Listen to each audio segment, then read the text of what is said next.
Welcome back to Amplify Your Garden. Today we are going to be talking about raised beds a little bit. There's a couple things with raised beds if you choose to go that option. There are several raised beds on the market that you can choose to purchase, but you could also decide to make your own. When making your own, it can be really as simple as you want it to be. With 3 2x6s, you can build a 4x8 raised bed that's 6 inches off the ground. The standard length for a 2x8 at any home department or home improvement store or hardware store is 8 feet long. So you can buy 3 and have one of those cut in half at 4 foot. So either you can cut it in half, or a lot of times the hardware store or the home improvement store can do that for you. With 3 2x6s, you can build a 4x8 raised garden bed that's 6 inches off the ground. With that, you could just put potting mix or a raised garden mix or add in some compost with that as well, and then you have your garden bed. But what I would caution you on is with filling any garden bed with the growing medium is I would avoid just straight garden soil. Could compact and you'll really lose some of the benefits if you just have regular garden soil. I like to see, maybe a potting mix in there or a raised garden bed mix. Some department stores or hardware stores, home improvement stores, garden centers will have a garden bed mix that you can put in there, as well as some compost. So once you decide on what kind of garden bed you want, whether you're going to make your own or buy one, something else to consider is the height of your bed. If you are putting your raised bed in an area such as your yard where there's good enough soil underneath, you can get away with a 6-inch raised bed. However, if you are in an area maybe where it's on concrete, or you don't necessarily want to bend over too much, you might want a little bit of a higher raised bed. Whenever you're doing a deeper or taller raised bed, you really only need 6 to 12 inches of that really good, rich growing medium. When you start to fill it underneath, you can start filling it with branches or twigs, leaves, things of that nature, organic materials. But whenever you start to fill it, you want to put your largest pieces on the bottom.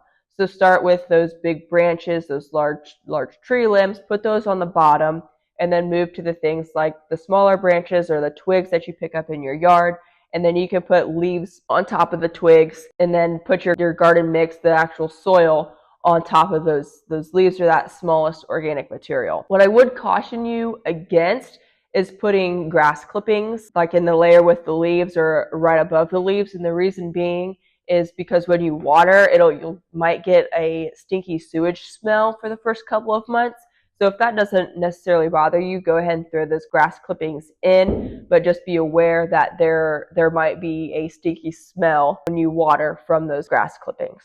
So when building a taller raised bed, you can really still use those 2x6s if you're choosing to build, and you can just stack 2 or 3 2x6s. So if you have 2 2x6s on top of each other, you're looking at 12 inches, 3 is 18, 4 would be 24. So you can really go that route, or you could just choose to buy one that's already 25, 30 inches tall. Whatever you prefer, there's really a lot of freedom when going this route. You can pick and choose your heights, and not every raised bed that you buy or build has to be the exact same. So you have a lot of freedom to pick and choose and alter how you build your raised beds. Once you've filled your raised bed with either the organic materials on the bottom and then that nice raised garden mix soil on the top, or if it's a shallow bed, just the garden mix on top,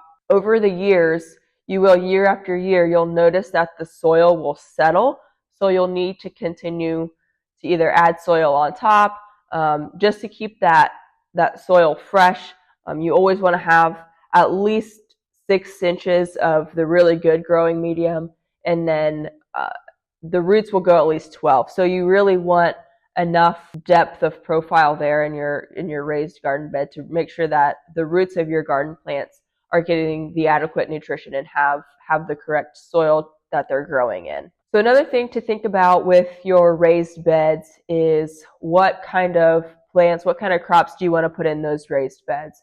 And depending on the style of your raised beds and the height of your raised bed could dictate what kind of crops will grow best in those raised beds. If you have a 6-inch raised bed that's just in your yard, a deeply rooted crop like a carrot or a sweet potato may not be best suited for that because the profile doesn't go deep enough. Fibrous roots of crops like peppers and tomatoes will be fine because those fibrous roots can penetrate into that lawn soil. However, those root crops don't do as well. If you have a raised bed that has a deeper profile, so maybe you have a 18-inch or a 30-inch raised bed, those deeply rooted crops will do much better. So those sweet potatoes, those deep carrots, those will do much better in a deeper bed. But also things like lettuce and herbs are fantastic in raised beds. Those are crops that I like to call cut and come again. So raised beds are designed for convenience, and those crops are also extremely convenient. So it's nice just to hop outside into your garden and cut those off, and you don't necessarily have to bend all the way down to the ground level to get those crops. That's another thing to keep in mind, that different styles, different depths of raised beds will serve better or worse for certain crops. Lastly, I want to mention mulching. So mulching has several purposes. So once your plants are in, you can mulch with either wood chips or straw or any other kind of finely ground up organic material to help conserve moisture in the soil. It'll also help suppress the weeds. So that mulch will conserve the soil or conserve the moisture in the soil. So that would make watering easier and keeping moisture available to the crops at a longer period of time, so they don't get a bunch of water and then they dry out. It's a steady flow of moisture, and it suppresses the weeds so you're not pulling weeds all the time, which for me personally is an issue that I face, are the weeds. So mulching helps suppress those weeds. But also come wintertime, with the mulch there, that helps protect the soil over the winter. So that helps with erosion and just keeping that soil insulated a little bit over the winter. The one thing I would caution you with mulching though is if you use wood chips to mulch, you don't want to necessarily incorporate those into the soil. So when you have that, you want to keep those on top, because when you incorporate the wood chips in the soil, those wood chips could rob some nutrients, for example, nitrogen, that's in the soil, could rob that from the plants, and that's exactly what you don't want to happen. You want to keep that mulch on the soil surface and not incorporate it into it. While we don't have any raised beds this year out in our garden here at the lab, I wouldn't be surprised if that's something that we introduce in the future to start really learning more about and start playing with raised beds and being able to educate ourselves deeper in that avenue. So that's it for this week on Amplify Your Garden, and be sure to stay tuned with us, as we are really going to start hitting the garden pretty heavy as we get into May and the weather starts to shape up for us. Thanks for watching. Be sure to like and comment on this post, subscribe to our YouTube channel, and follow us on Facebook.